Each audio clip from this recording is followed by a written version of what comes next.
You're watching How Leap. Let's turn off auto brightness on your Mac. Click the Apple logo in the top left corner and select System Settings.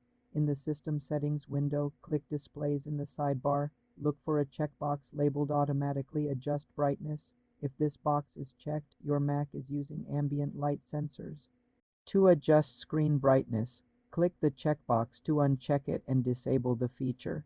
This setting may be located under Advanced or Display Settings depending on your macOS version. If you don't see it, click Advanced or Show All to reveal more options. With auto brightness off, you will need to manually adjust your screen brightness.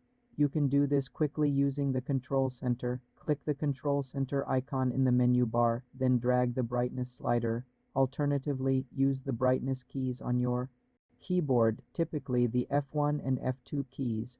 To re-enable auto brightness, simply return to the same settings and check the box again. For more simple computer tutorials, subscribe to the channel.